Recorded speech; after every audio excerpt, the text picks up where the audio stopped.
Bagian penanaman modal. Perusahaan jika mempunyai keuntungan yang besar akan mempunyai uang yang banyak. Perusahaan perlu menanamkan modal tersebut dengan sebaik-baiknya.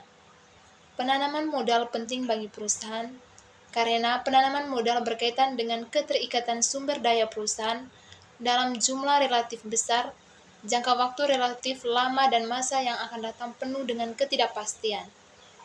Penanaman modal dilakukan oleh perusahaan dengan harapan mendapatkan keuntungan di masa yang akan datang sebagai kompensasi secara profesional atas penundaan konsumsi. Perusahaan perlu menilaikan jika akan melakukan penanaman modal pada barang modal karena perusahaan berharap akan memperoleh kembali dana yang ditanam pada perusahaan dalam jangka waktu tertentu. Jadi, penanaman modal adalah penyerahan sejumlah uang yang digunakan sebagai modal dalam suatu perusahaan atau proyek dengan tujuan untuk memperoleh keuntungan atau laba di jangka waktu yang tertentu. Perkenalkan, nama panjang saya Maria Octaviani Fernanda Saingula. Saya sebagai pemateri kedua akan menjelaskan tentang yang perlu diperhatikan dalam penanaman modal. Dalam penanaman modal yang perlu diperhatikan oleh manajer adalah sebagai berikut. Yang pertama, dana yang dimiliki oleh perusahaan. Seberapa dana yang dimiliki oleh perusahaan dalam penanaman modal perlu dipertimbangkan. Yang kedua, jangka waktu investasi yang diharapkan. Dalam penanaman modal, perusahaan perlu menetapkan pengembalian yang diharapkan perusahaan. Misalnya, penanaman modal jangka panjang maupun penanaman modal jangka pendek. Yang ketiga, harapan dari investasi perusahaan.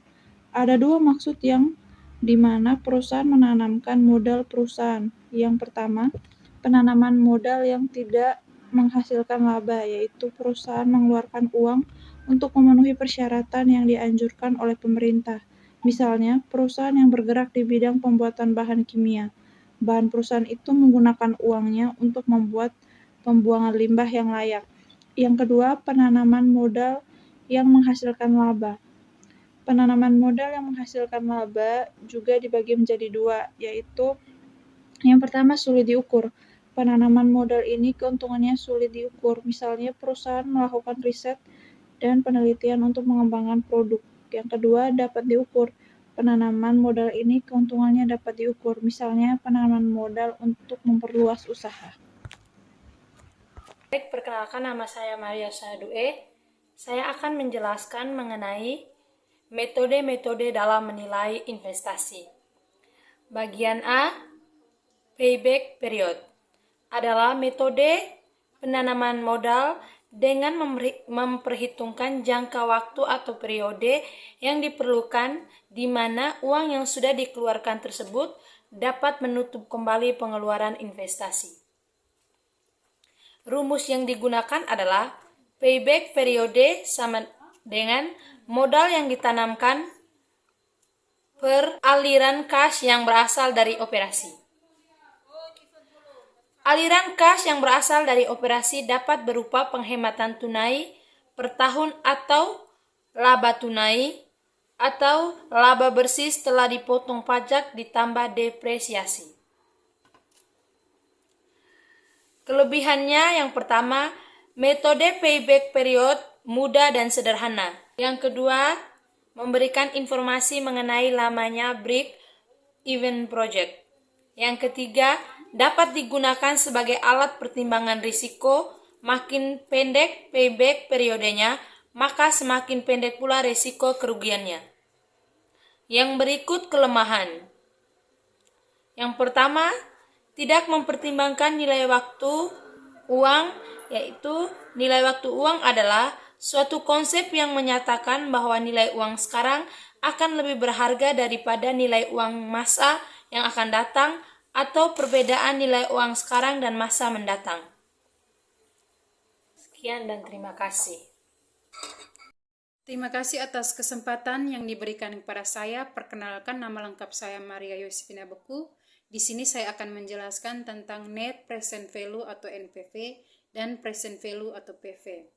Metode yang digunakan untuk menghitung nilai penerimaan kas pada masa yang akan datang diperhitungkan berdasarkan nilai sekarang. Menghitung nilai uang pada saat sekarang pada sejumlah uang yang akan kita terima beberapa waktu yang akan datang. Langkah menghitung NPV yang pertama adalah tentukan nilai sekarang dari setiap arus kas termasuk arus masuk dan arus keluar yang didiskontokan pada biaya modal proyek.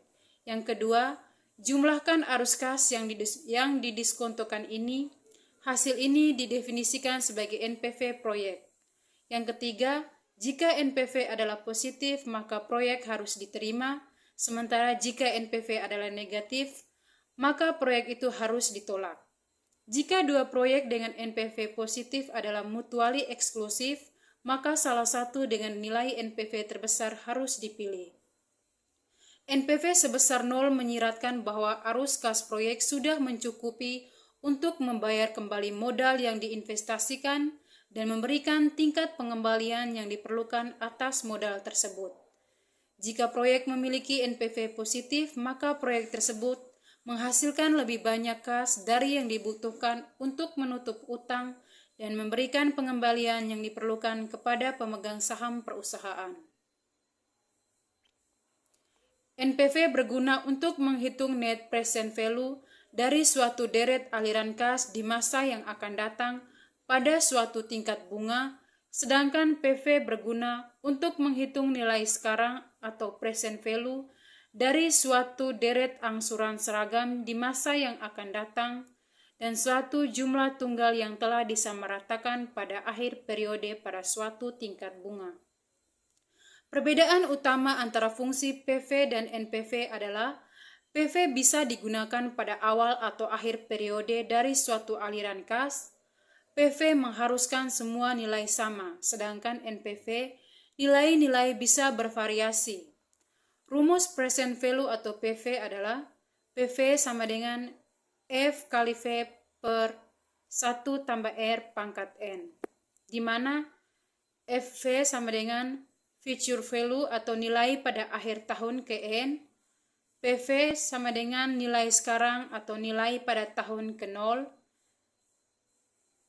T sama dengan suku bunga, dan N adalah waktu.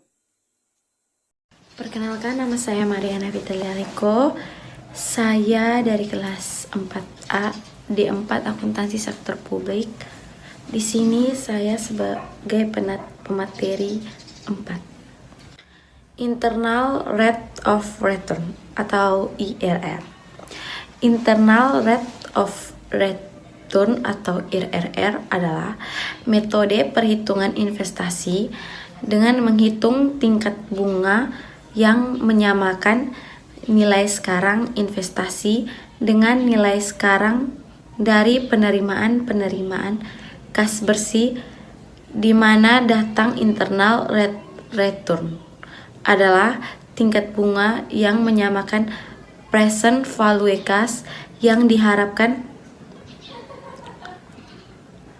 dengan present value aliran kas masuk yang diharapkan, atau dinasikan juga sebagai tingkat bunga yang menyebabkan next present value atau NPV sama dengan 0.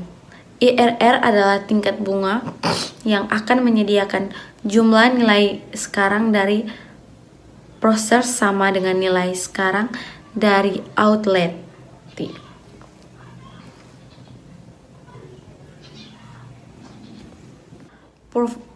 Probability Index atau PI. Metode ini menghitung perbandingan antara nilai arus kas bersih yang akan datang dengan nilai investasi yang sekarang. Everybody asking how we doing, say we good. Don't need no one to tell me how to live just